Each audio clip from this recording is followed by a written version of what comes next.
Hello everyone. Just before I begin, a huge shout out and thanks to a couple of viewers who threw a donation my way on PayPal after the last video, namely Peter Collins and Cade or Katie Ryan. I hope I've said that correctly.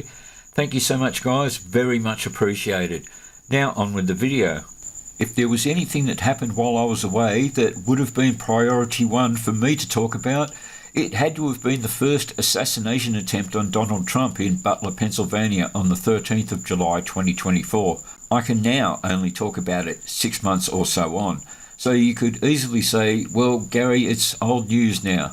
But correspondingly, the fact that some time has passed seems to me to leave the biggest questions of all unanswered, masked by the arguably shallow charade of the firing of Secret Service Director Kimberly Cheatham. To me, the biggest unanswered question, and while it remains unanswered, I can certainly surmise, is why is it that we still seem to know next to nothing about Thomas Crooks?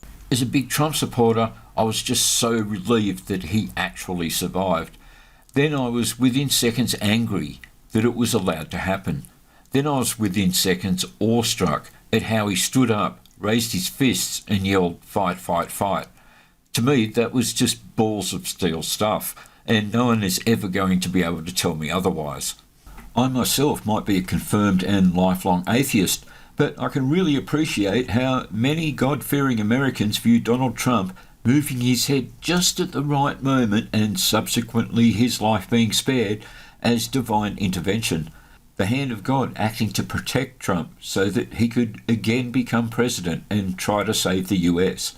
I guess that's a narrative that some would love to use to mythologise Trump. Maybe I wouldn't go that far.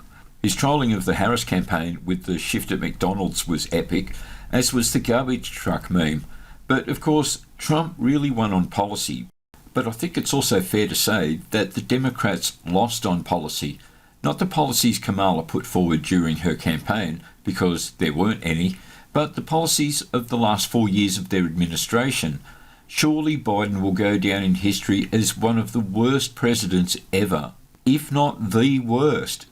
Terrible inflation, botched Afghanistan withdrawal, apparent corrupt dealings with Ukraine and China, flooded the US with illegal aliens, preemptive pardons for political elites who haven't even been accused of a crime yet, pardoning his son after claiming he wouldn't, obvious dementia during the entire presidency, and in the second half not even able to complete whole sentences.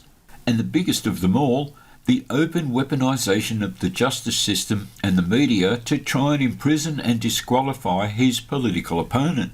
I've never heard anything scream corruption so loud as when I heard that Biden had issued preemptive pardons to those that impeached and investigated Trump. Perhaps that's a subject for a future video. A list of elites who should probably go to jail and why. Anyway guys, I'll leave it there for the time being. I should be back in a few days with a new video. Thanks for watching.